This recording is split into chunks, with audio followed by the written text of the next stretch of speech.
It is both a pleasure and a quiet honor to welcome you to another evening here on Bedtime Tales, a space where gentle voices and heartfelt stories meet you in the stillness of night. Here, we don't just tell stories. We share fragments of life, moments that speak to the soul, linger in the heart, and remind us what it means to be human.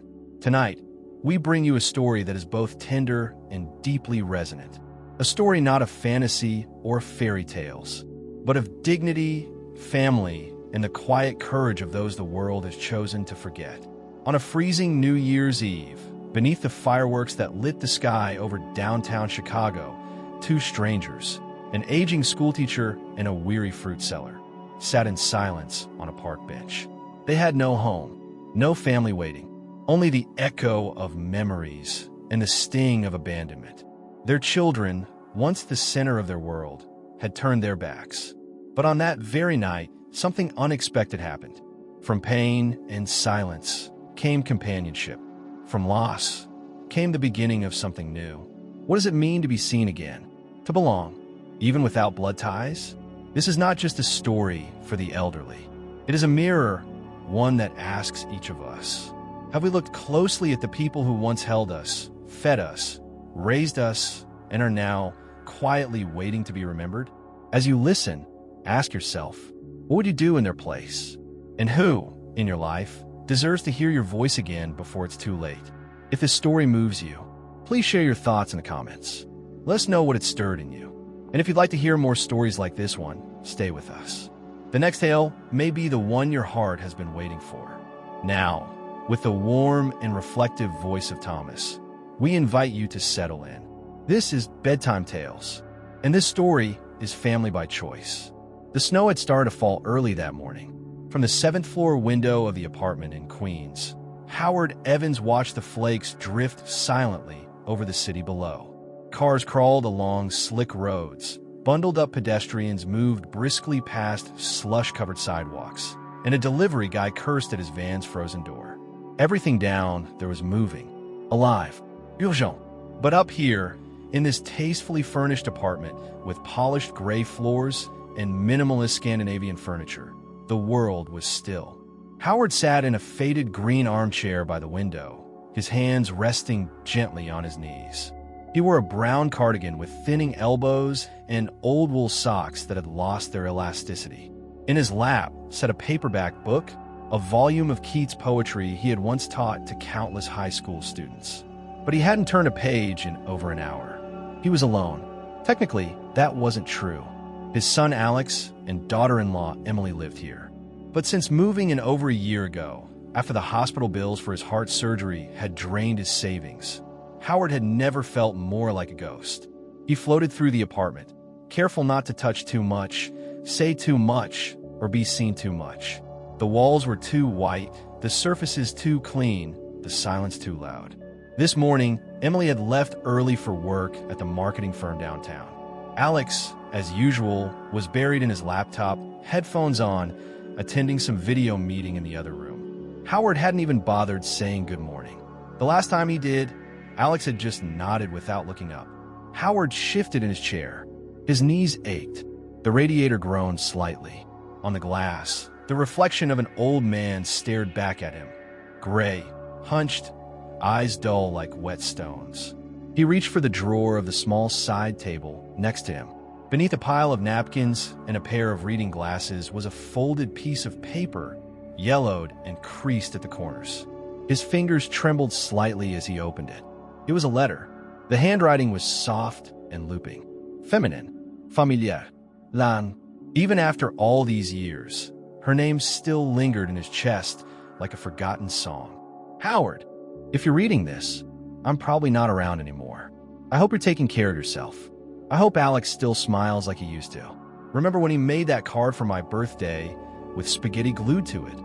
Promise me one thing, love, if ever our children forget what we gave them, your strength, your sacrifices, don't let it break you. Don't let yourself become invisible. You are worth more than what they see or say. Keep reading poetry. Keep walking. And if it gets too heavy, sit somewhere sunny and think of me. With love, always, Lon. Howard exhaled, eyes misting, It had been 6 years. 6 long years without her voice in the kitchen, her humming while folding laundry, her laughter echoing in the hallway. She had been the one to hold everything together. The kids, the mortgage, the dinners, the birthdays. Now, she was just memory and paper. The apartment door clicked behind him. Alex had emerged from his office. He didn't look up from his phone as he walked past. Howard folded the letter quickly and slipped it back into the drawer. "Morning," Howard offered softly. Alex gave a grunt. "Meeting in 5. Coffee's in the pot." Howard nodded, even though he hadn't asked. He shuffled to the kitchen. The coffee pot was nearly empty. He poured the last bit into a chipped mug with the logo of Alex's tech startup on it. He stirred slowly. Then instinctively, he picked up the sponge and started washing the dishes left in the sink, just 2 plates and a pan. He cleaned them carefully, rinsed thoroughly, dried each one, and stacked them neatly. He was halfway through wiping the counter when Emily came home, brushing snow off her coat. She paused at the kitchen entrance. "Howard, I've told you, you don't need to do that." "I don't mind," he replied, wiping gently. "Just thought I'd help." Emily sighed, not harshly, but not kindly either. "It's fine. Really, you should rest." He nodded again, set the rag down, and stepped aside. She moved past him like one might avoid bumping into a piece of furniture. That evening, dinner was salmon and rice. Healthy, low-salt, bland. They sat at the table like polite strangers at a business conference. Alex scrolled on his phone between bites. Emily chewed, with earbuds in, occasionally chuckling at something on her screen. Howard looked at his plate, ate in silence. He thought of the letter in the drawer. He thought of the students who used to quote poetry back at him in class. He thought of Alex as a boy, running into the kitchen, holding a finger painting, yelling, "Daddy, look." Where had all that gone? Had he failed? Had he expected too much? When dinner ended, he stood. "Thank you," he said. Neither of them replied. Back in his room, he turned off the lights and sat in the armchair again, wrapped in the silence of his thoughts. Outside, snow continued to fall. He pulled the letter from the drawer once more. Land's words stared back at him. "Don't let yourself become invisible." He whispered them aloud. And for the first time in months, Howard made a decision. Maybe he wouldn't be a ghost in someone else's home anymore. Maybe, just maybe, it was time to leave. The house sat quietly on a snowy street in the western suburbs of Chicago, tucked among identical 2-story homes with white siding, wreaths on the doors, and fairy lights blinking gently from porches. The snow had fallen steadily through the night, laying a clean, soft blanket over the lawns and rooftops. It was the kind of morning that made the neighborhood look like a Christmas card, perfect from a distance, hollow up close. Inside the kitchen, Diane Miller sat at a small breakfast table, wrapped in a thick knitted shawl, a lukewarm cup of tea resting between her hands. On the table in front of her lay a worn photo album, its cover frayed at the edges. She turned the pages slowly, her fingers pausing on each faded photo.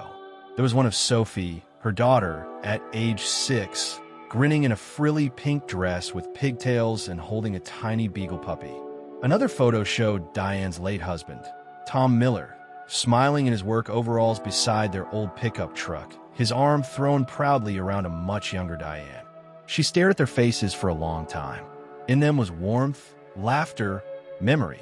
But none of it seemed to have a place in the house she was in now.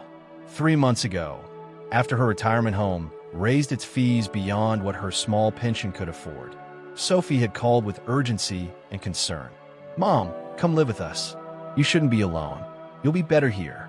Diane had packed what little she owned and moved into the small guest room in Sophie's suburban home. At first, it felt like family again, cooking meals together, reading books with her grandson Oliver, watering the plants in the window. But slowly things shifted. Sophie started making small comments about space, about how Oliver needed quiet to study, about how Mark, her husband, wasn't sleeping well. The warmth that welcomed Diane slowly cooled into toleration. Then, last week, Mark pulled her aside after Sophie had left for work. He looked uncomfortable, his hands stuffed into the pockets of his flannel pajama pants. "Look, Diane, we really do care about you. But this place, it's small.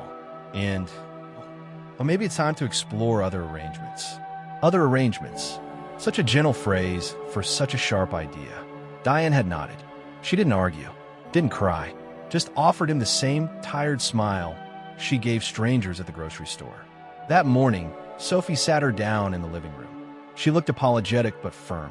Her coffee mug trembled slightly in her hand. "Mom," she began, "I know this isn't easy to hear, but we need more space. Oliver is getting older. He needs his own room. And with Mark working night shifts, he needs to sleep during the day. It's getting hard to manage." Diane stared at her daughter. "I can sleep on the couch," she offered gently. Sophie shook her head. "No, Mom, you deserve better than that. And honestly, we just need to be honest with ourselves. I love you, but this just isn't working." There was no shouting, no drama, just a calm, well-delivered statement that made the room feel colder than the snow outside. Diane said nothing for a long moment. Then finally she nodded. "All right," she said. By early afternoon, she had packed her things. Just a small suitcase and a tote bag. Sophie didn't come into the room to help. Instead, she left an envelope on the kitchen counter, some cash, and a handwritten address to a downtown shelter for seniors. Diane stood for a moment at the threshold of the house where she had once babysat her grandson, where she used to bring pies on Sundays, where she had once believed she'd be welcomed until the end. No one came to say goodbye. She stepped out into the cold, snow crunching beneath her boots, her suitcase dragging behind her. The wind stung her cheeks. Across the street, a man was hanging ornaments on his porch, and a little girl was laughing as she made snow angels. But no one noticed the old woman with a suitcase walking toward the bus stop. The commuter train was quiet. She sat near the back, clutching her bag to her chest, staring at the passing blur of city buildings and snow-covered lots. No one sat next to her. No one asked if she needed help. She got off near Union Station and followed the directions to the shelter. But when she arrived, a sign taped to the glass door read, "Closed due to overcapacity. Please call for future availability." She stood in front of the door for a long time, snow settling gently on her shoulders.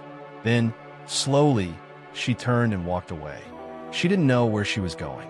Eventually, she ended up in a small park near a subway station, a place with a few benches and a vending machine. She sat down, her joints aching, her face stiff with cold. The city lights flickered on as dusk arrived. The park glowed faintly with soft white bulbs wrapped around iron lampposts. People hurried past with shopping bags, couples laughing, children squealing with delight. Diane sat alone, holding a styrofoam cup of hot cocoa she had bought with her last few coins. She took out an old photo from her bag. It was Sophie again, this time around 10 years old, missing 2 front teeth, holding a Christmas ornament proudly. Diane stared at the picture, her thumb brushing over the girl's joyful eyes. That girl was gone, and the woman she had become had gently, efficiently, told her mother to leave. Diane exhaled, leaned back against the bench, and closed her eyes for a moment. She didn't know where she'd sleep tonight. A train station? Another bench? Maybe somewhere with heat. But what hurt more than the cold was the realization. She no longer had a home. Just then, someone sat down on the other end of the bench. The figure was tall, wrapped in an old wool coat, holding a paperback book. She turned slightly, startled, but the man just gave her a small nod. She nodded back, and there, in the growing dark of a Chicago Christmas Eve, 2 strangers sat in silence. Both forgotten, both displaced, both too proud to beg. But together, unknowingly, they had just begun something that would change both their lives. Christmas Eve had arrived with a biting wind and drifting snow that swirled around the corners of buildings and settled like dust on every surface. Chicago was lit up like a painting, twinkling lights strung along lampposts, wreaths hung neatly on every storefront, and music, bright, cheerful Christmas music, echoed from passing cars and distant windows. But not all corners of the city sparkled. In a small park near the central train station, away from the grand trees and bustling ice rinks, an old wooden bench stood beneath a flickering street lamp. There, wrapped in an old coat and clutching a cup of now-cold cocoa, sat Diane Miller. She looked small against the expanse of snow-covered paths and the towering skyline behind her. Her suitcase rested beside the bench, her hands buried deep inside worn gloves. Her breath came in short puffs of white mist. Across her lap lay a faded photo.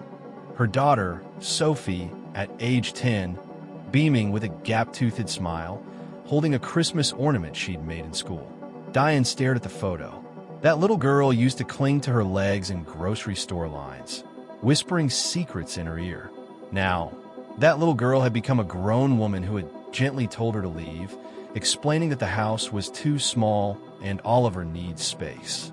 She had nowhere to go. No shelter had room. The city was cold, and the world seemed far away. She closed her eyes and leaned back, trying to hold back the sting of tears. Then came the sound of approaching footsteps, slow, deliberate. She opened her eyes. A tall man in a wool coat stood in front of the bench, a paperback book tucked under his arm. He looked just as tired as she felt. "Excuse me," he said, voice gentle. "Is this seat taken?" Diane hesitated, then shook her head. "No, it's yours." The man sat down at the far end of the bench, leaving a respectful distance. He didn't open his book. He didn't speak. Just sat there, hands clasped, watching the snow swirl beneath the lamp. It was Howard Evans. For a while, they said nothing. Only the wind spoke, brushing past them in waves. They were like two trees, rooted in silence, weathering the same storm. Diane glanced at him, her voice soft. Late night to be out in the cold. Howard looked at her, surprised someone had spoken to him. He hadn't had a real conversation in days. "I don't have anywhere else to be," he replied simply. She nodded slowly. "Same." He shifted slightly, warming his hands beneath his coat. "Where are you staying?" she asked. "My son's place. In New York." He made it clear I was no longer welcome, he said, with a dry chuckle. She offered a half smile, weary but understanding. "My daughter's house. Suburbs." Said the house was too cramped, that her son needed his own room. Howard exhaled, looking toward the lights of the city. "They probably think they're doing the right thing," he said. "That will understand. They think love comes with conditions," Diane replied. "But when they were little, there were no conditions, were there?" "No," Howard said, his voice barely above a whisper. "We gave everything." Silence fell again, but it felt less heavy than before. The air between them warmed just slightly. Howard turned to her. "I used to be a teacher. Literature. Kids loved poetry back then. Or at least they pretended to." Diane smiled faintly. "I used to sell fruit at the local farmer's market. Every Saturday, rain or shine. People would come just to talk. I miss that. Talking." She nodded. "Being seen." Howard nodded, slowly. "Do you have a place for the night?" he asked. She shook her head. "Shelter's full. I might stay at the train station if it stays open." I was thinking the same. They both laughed, a low, tired sound, but real. Howard looked at her, really looked this time, not as a stranger, but as someone familiar. Not in face, but in weight. In the same weight of quiet disappointment. The same aching pride. "You know," he said, "for two people with nowhere to go, this bench feels oddly like home." Diane chuckled. "Don't say that, or I'll start hanging curtains." The snow thickened around them, soft and silent. The street lamp above flickered, casting long shadows on the ground. It didn't need names. Not yet. Just presence. Just not being alone. That night, they stayed on the bench until the cold forced them to stand. Together, they walked slowly down the park path, their steps in sync, their suitcases trailing quietly behind them. They didn't speak of tomorrow, but they knew, without saying it, that this was not the end of the road. It was the beginning of something neither of them expected. Company. The morning after Christmas was colder than the night before. Snow fell like dust from a pale sky, settling into cracks on sidewalks and the folds of old coats. Downtown Chicago was quieter than usual. Most office buildings were still closed for the holidays, and the streets carried the hush of a city between celebration and routine. On a sidewalk near the southbound subway station, two elderly figures stood beside one another, each holding a stack of newspapers. Their hands were red and stiff from the cold, their breath coming out in tired little clouds. Howard Evans cleared his throat and lifted a copy of the Chicago Weekly in gloved hands. "Local news. $1, he called out, his voice rough but clear. No one stopped. People brushed past in long coats and heavy scarves, eyes fixed on their phones, on the sidewalk, on anywhere but the two elderly strangers trying to earn $1 the hard way. Beside him, Diane Miller shifted from foot to foot, trying to warm herself. She smiled politely at each passerby, her fingers trembling around the edge of her tote bag. Some glanced at her, most didn't. A mother pulled her child away when the little girl looked too long. "Don't stare." "Honey," the woman whispered. "She's homeless." Diane heard it. She said nothing. The day before, they had visited a non-profit outreach center where a tired but kind volunteer gave them a temporary vendor permit and a bundle of newspapers to sell. No one offered cash or shelter, but at least this way they wouldn't be harassed for loitering. Howard, once a high school teacher, now stood on the sidewalk like a forgotten billboard. Diane, who once sold fruit and chatted with half the town every Saturday, now stood invisible among a sea of moving legs and cold stares. "No one's buying," Diane muttered, her breath fogging the air. "Because we're not holding a cardboard sign," Howard replied, not unkindly. She looked at him. There was no bitterness in his tone, only dignity. "We're not begging," he added. "We're working." She nodded quietly. By late morning, they moved to a more crowded spot near Millennium Park. Foot traffic was heavier here, and the wind less cutting. Still, no one stopped, until they heard the sound of boots clicking on the pavement, a quick, light rhythm. A young woman paused in front of them. She had dark brown hair tied back in a loose bun, glasses fogged from the cold, and a camera slung over her shoulder. A backpack weighed one shoulder down. She looked from Diane to Howard, curiosity in her eyes. "How much for a paper?" she asked. Howard blinked. $1. She pulled out a 5. "I'll take 2. And can I buy you both a hot drink?" Before they could respond, she darted into the cafe on the corner. A few minutes later, she returned with 2 steaming cups and a small paper bag. "Coffee for you," she said to Howard. "And hot tea for you," she added, handing the cup to Diane. "Plus some warm sandwiches. You need something hot in this weather." "Thank you, dear," Diane said, holding the cup like it was made of gold. "I'm Linda," the girl said with a warm smile. "I'm a journalism student. I'd like to write about you, if that's okay. Not to exploit you. To make people remember." "Remember what?" Howard asked. "That people like you exist." She sat down on a nearby bench and pulled out a notebook. They talked for 15 minutes. Diane told her bits and pieces about Sophie, the suburbs, the photo in her bag. Howard was more reserved, but eventually offered a story about his classroom, about how he used to recite Keats to students who didn't always appreciate it. Linda asked to take a photo. Howard shook his head, but Diane nodded. If it reminds someone to call their parents, she said, then go ahead. By sundown, they had sold only 8 papers. They didn't talk about the ones still left in their bags. They sat on a bench nearby, drinking what was left of their coffee, nibbling on sandwiches that had long gone cold. 8 papers, Diane said. One person stopped, Howard replied. She didn't pity us, Diane added. She listened. Howard gave a small smile. That's more than I've had in months. That night, Linda uploaded her article to her school's blog. It was titled, The Forgotten Parents of the City That Never Sleeps. There was a single photograph at the top, Howard and Diane sitting side by side on a bench, snow falling softly around them, each holding a cup of something warm. The light from a street lamp above made their breath visible in the cold. Within 24 hours, the post would be shared thousands of times. But they didn't know that yet. All they knew was that today, they had not been invisible. They had stood. They had tried. They had been seen. And tomorrow, they would do it again. Together. The morning after Christmas passed slowly, wrapped in a heavy gray sky and air that bit at every corner of the city. Inside a modest, temporary shelter by the river, barely warmer than the street, but safer by far, Diane Miller woke with a start. The room was quiet except for the hum of the radiator and the distant clatter of snowplows outside. Beside her, Howard Evans still slept in the bunk above, snoring softly. They had arrived here the night before, thanks to a kind caseworker who, after reading Linda's article draft, had found them space in an overcrowded center. Diane sat on the edge of the bed and stretched, her bones stiff from too many nights on hard benches. She reached for the battered phone the caseworker had left them. For emergencies and checking in, she'd said. The screen lit up with a single push. A notification appeared. Article about elderly homeless couple in Chicago goes viral. Over 20,000 shares in 12 hours. Diane's breath caught. She tapped the headline.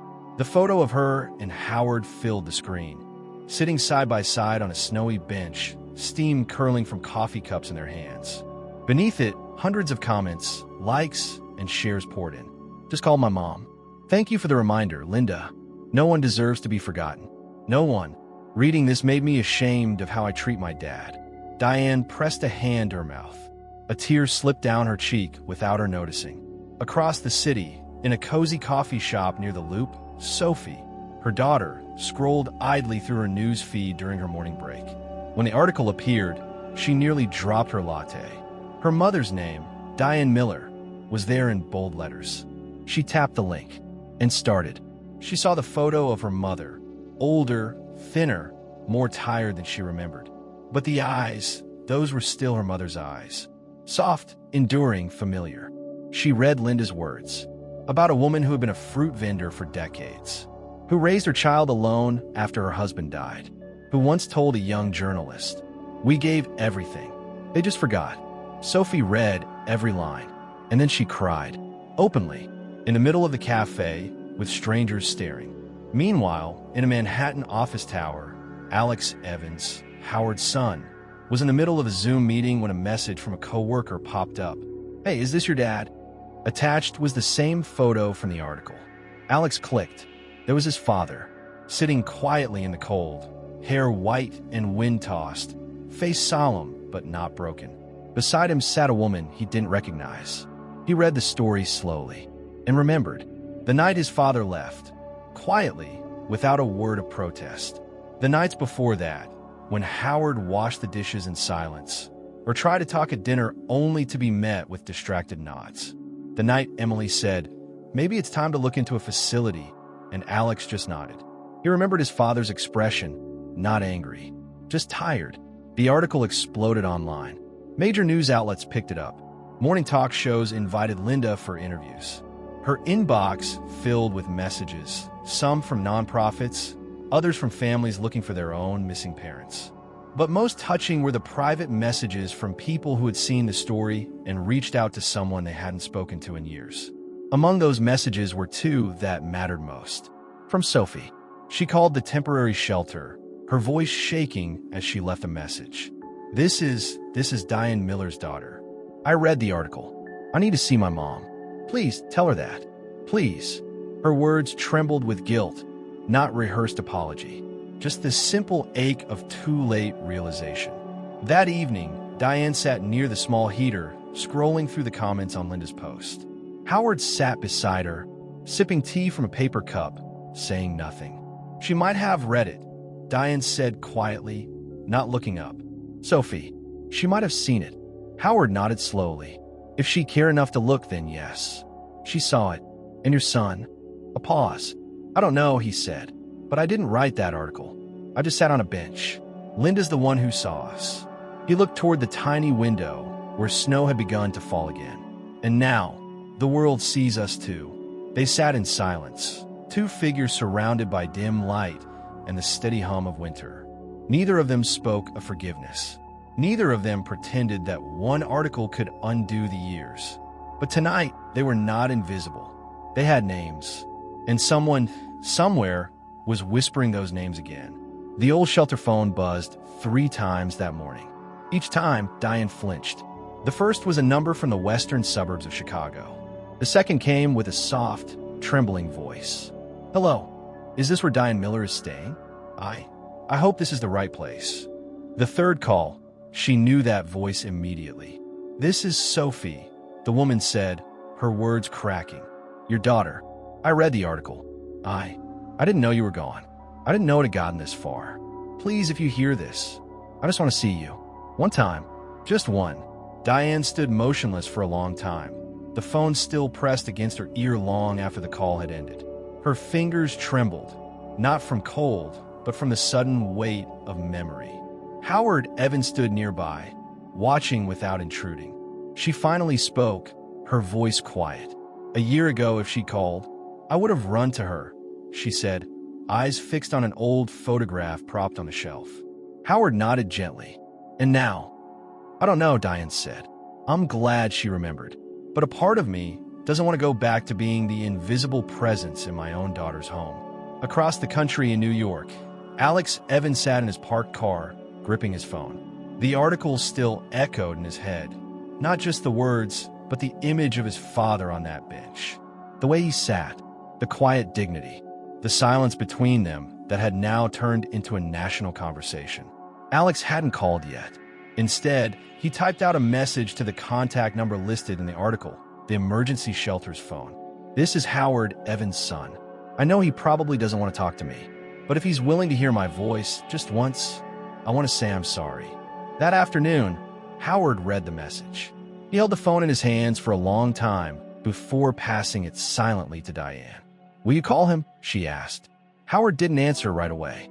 He turned to the small window above the sink, where frost traced patterns across the glass. Alex was a good kid, he finally said, but he forgot who held his hand through fevers, who worked double shifts so he could go to college. And now he remembers, Diane said. Howard smiled bitterly after the internet scolded him. That evening, they ate lentil soup out of plastic bowls in the tiny kitchen of the shelter. Neither said much, but their thoughts moved like quiet tides. Diane broke the silence first. If Sophie shows up tomorrow, crying, I don't know if I'll be strong enough to turn her away. Howard nodded. Me neither. But if we go back, she added, won't it all go back to the same thing? Living like shadows? Waiting to be needed instead of being wanted. And every polite word will carry a price, Howard said. A silent debt that we should be grateful they tolerated us. The room fell silent again. But it wasn't a silence of defeat. It was the silence of people who had been hurt, who had finally learned how to protect themselves. The next morning, Linda stopped by the shelter. She brought a warm apple pie in a foil tray and several printed copies of her article, now featured on the front page of a major city newspaper. There are a lot of people who want to help you, she said. But what about your children? Would you like me to arrange something? A meeting? Howard and Diane exchanged a look. Thank you, Linda, Diane said. But not today. Not yet, Howard added. In a world of social media, of viral outrage and temporary compassion, very little lasts. But the emotions Diane and Howard were navigating, they were real. The hurt, the hesitation, the longing, and the doubt. And until they were truly ready, not just to forgive, but to face what came after, no call, no message, no article could erase the months they had spent being unseen. Tonight, they were not ready to be anyone's burden again, not until they could do so on their own terms. That morning, the rain came soft and steady, thin drops melting the last of the snow as they tapped gently on the tin roof of the shelter. Inside, Diane dried the dishes while Howard repaired the frayed strap of his worn canvas bag. They didn't speak much. Since the article had gone viral, many organizations had offered help and reporters had knocked at the door. But both of them had chosen to preserve what peace they had. No rushed decisions, no false hope. Until the knock came. 3 gentle raps at the front door. Diane walked over, expecting a volunteer or Linda perhaps. But it wasn't either. It was Alex. He stood soaked from the rain, wearing a thick coat and holding a backpack. His face looked drawn, sleepless. He'd flown in from New York overnight, taken a cab straight from the airport. Diane stared for a moment, then quietly called over her shoulder. Howard! Howard stepped into the hall. His eyes fell on his son, and he stopped mid-step. Father and son stood there, face to face, without moving. No dramatic embrace. No tears. Just silence. Honest. Uncomfortable. Real.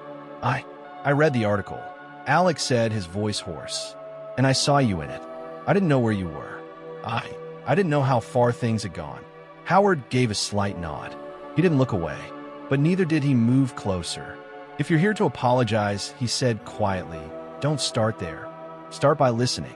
Alex nodded, swallowing hard. I came to bring you home. My home. There's still a room. Emily, she read the article too. We both regret how we handled everything. I know now. I know how wrong I was to make you feel like a guest in your own life." Howard said nothing for a while. Then he motioned toward the kitchen. "Come sit." He poured 2 cups of tea, one for himself, one for his son, and set them on the old wooden table. The steam rose between them like a veil. "Son," he said gently, "there was a time I would have given anything to come back to that apartment. But the night I walked out of your door, out of that long silence, I realized something." He paused. "I'm still a person. I didn't disappear just because no one looked at me. And I don't want to return to a life where being tolerated is mistaken for love." Alex looked down at the table. "I don't pity you," he whispered. "I just forgot who you were." Howard nodded slowly. "That's what hurt most. Not cruelty, forgetfulness." Diane approached, placing a hand on Howard's shoulder. She turned to Alex with a gentle look, firm, but not cold. "He doesn't hate you," she said. "But forgiveness doesn't always come with a hug. Sometimes it comes with space." Alex stayed for the rest of the morning. He didn't beg. He didn't plead. He just sat and listened to stories about the bench, about Linda, about the cold nights and the coffee that saved their fingers from frostbite. As he stood to leave, he reached into his wallet and pulled out a photo. "This was always on your desk," he said. "It's me, 8 years old. You took me to Bryant Park." Howard took the photo in silence. His fingers brushed over the worn edge. A smile flickered at the corner of his mouth. But still, he said nothing. Alex handed it to him, then reached out and gently held his father's hand. "If you ever want to come back," he said, "the door's open. Not because I feel guilty, but because I miss you." Howard met his eyes. "Then don't close it again." When Alex was gone, Diane turned to Howard. "Will you go back?" she asked. Howard looked out the window. The rain had stopped. A pale sun was slipping through the clouds. "Not yet," he said, "but maybe one day." He turned to her. "And you? If Sophie comes?" Diane smiled softly. "I don't know, but at least now I won't be afraid of how I feel." In the small kitchen, the 2 old friends sat quietly, each with a cup of cooling tea. One had just seen his son again. The other still waited. But neither of them were waiting in the shadows anymore. If they returned home someday, it would be by choice. Not because they were forgotten, but because they had been remembered and finally respected. After Alex left, Howard sat by the window for hours, holding the old photo of his son. In the picture, a young boy with bright eyes and a gap-toothed grin clung to his father's hand in Bryant Park. Howard didn't cry. He didn't rage. He simply sat. Beside him, Diane made tea as she always did. She didn't speak until the kettle whistled, and she placed a cup in front of him. "We can't live in the past," she said gently. "But we also can't return to places where we forget who we are." Howard nodded. "So where do we go?" he asked. She gave a small smile. "Maybe somewhere new, where we get to be ourselves." A week later, Howard and Diane moved into a modest rented home on the south side of the city. They shared it with a man named Joe, a 60-something former factory worker who had lost his job during the pandemic and spent years drifting without shelter. Joe had slept on bus benches and in abandoned buildings. But now, with some savings, a modest pension, and quiet resilience, he had turned a 2-bedroom unit into something resembling home. He welcomed them not with pity, but with kindness. "People think family means blood," he said over dinner their first night. "But I think family is anyone who won't let you eat alone." The house was small, 2 bedrooms, a cramped kitchen, and a sagging couch in the living room. But it never felt lacking, because here, no one was invisible. Each morning, they left together to collect cans, sell newspapers, or salvage cardboard for recycling. No one complained. Howard kept a small notebook where he marked the best spots for early pickups, as if he were planning a lesson. Diane cooked. Joe fixed leaking pipes. Howard read poetry aloud in the evenings. Sometimes, Linda stopped by with cookies, used books, and printed emails from readers who had seen her article. Some had sent money. Others sent handwritten letters. But most offered something else, words of gratitude. "Because of your story, I called my mom for the first time in 10 years. Thank you for reminding me that parents don't live forever, and they're not burdens." One afternoon, the 3 of them sat outside on the front steps, bundled in secondhand sweaters, sipping hot tea. The sun dipped behind the rooftops, casting golden light over their quiet street. "It's strange," Diane said softly. "I used to think my life was over, that I was just waiting for the end. But now, I feel more peaceful than I ever did living with my daughter." Howard nodded. "Because now, you don't have to apologize for existing." Joe chuckled. "And no one tells you the coffee mug is in the wrong place." They all laughed, genuine, belly-deep laughter. They never called each other family. Not out loud, but in the small acts, sharing the last cookie, boiling extra water, darning a torn glove, tapping shoulders gently during bad dreams. There was something deeper than words. It was care, real care, not duty, not guilt, just a choice to be present for one another. Later that month, Linda updated her original article with a short follow-up.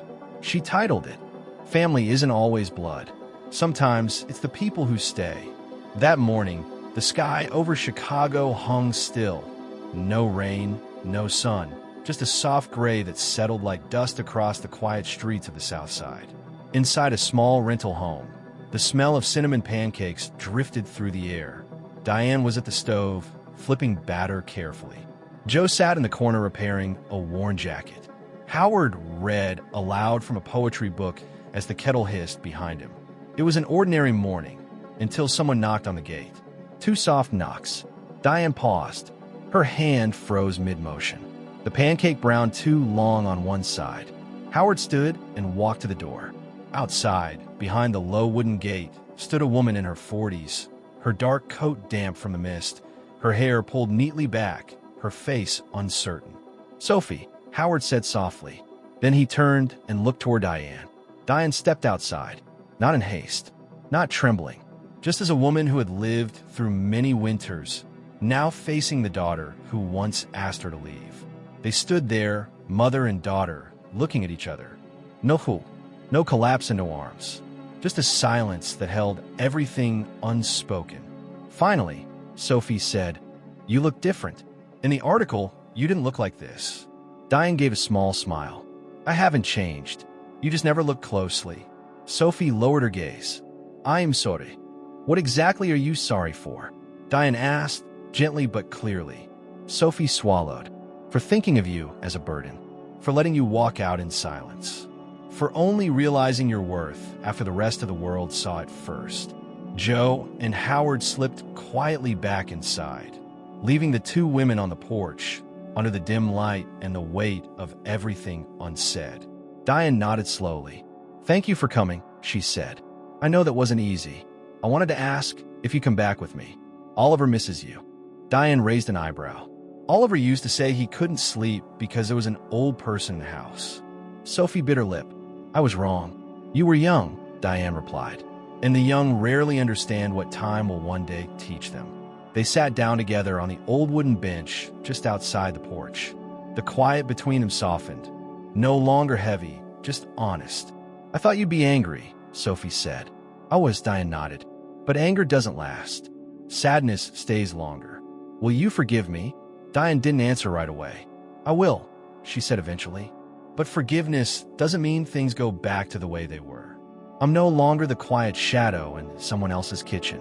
I'm no longer afraid of being inconvenient. I have a life now, a different one."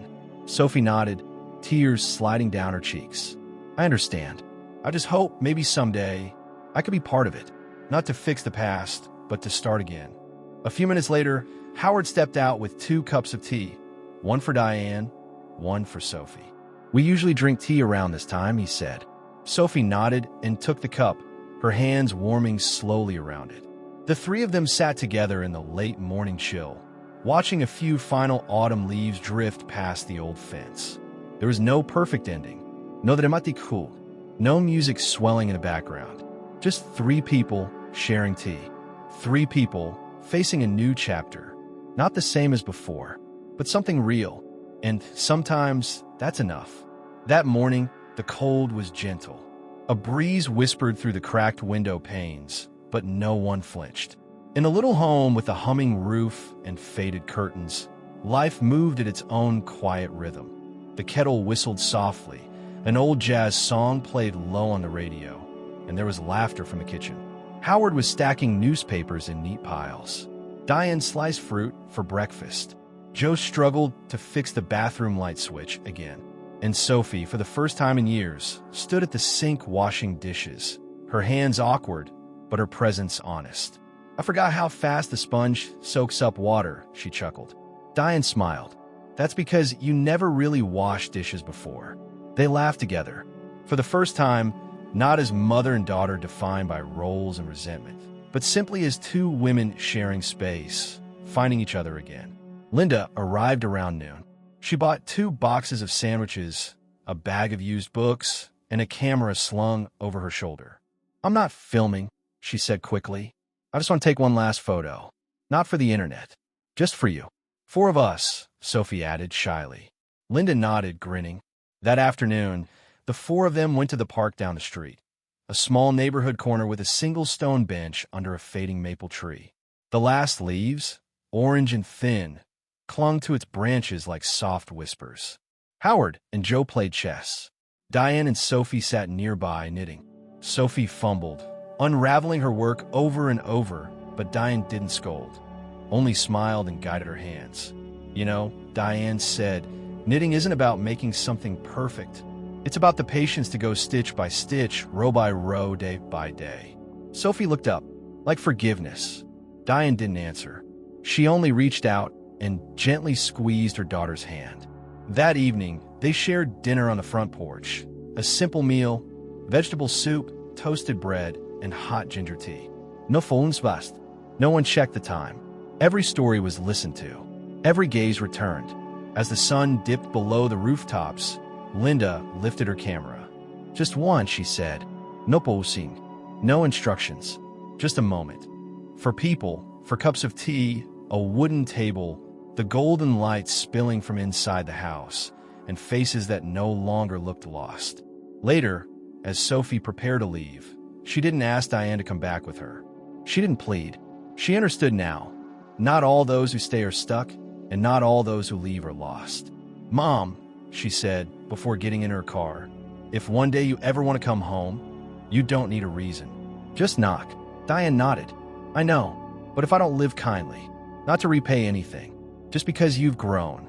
That night, Howard stood on the porch, staring out into the quiet neighborhood, where porch lights blinked on like fireflies. Nothing had changed, and yet everything had. Diane joined him, cradling a warm cup of tea. "Do you think this life was worth it?" she asked softly. Howard closed his eyes, breathing in the cold air. "If a day can end like this," he said, "then yes. I don't need much else." Diane smiled. "Then let's just keep living one day at a time.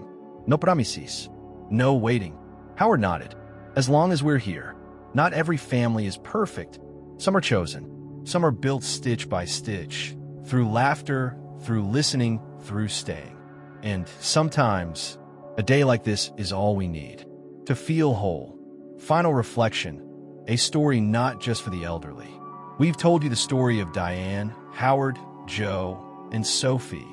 Ordinary people with quiet wounds and deep, often invisible strength.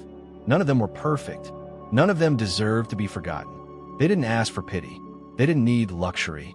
They only needed to be seen, to be heard, and to be allowed to stay, not out of obligation, but out of care. Because sometimes, family isn't where you're born. It's where you're allowed to belong. This story isn't just about the elderly. It's about all of us. Those who rush through life, who carry too much noise, and who sometimes forget the hands that once held us steady when we were learning to walk. What about you? What part of this story stayed with you the most? Was there a moment that reminded you of someone in your life? Have you ever missed a chance to say something that mattered? I invite you to reflect. And if you feel moved, share your thoughts in the comments. Because what you write may reach someone else who needs to read it. If you enjoyed this story and would like to explore more lives, more emotions, and more quiet truths just like this, please comment, share, and stay connected. The next story may be the one you didn't know you needed. Thank you for walking with us to the final page. Life goes on, but sometimes a single day of being truly seen is more than enough. Let's meet again in the next story.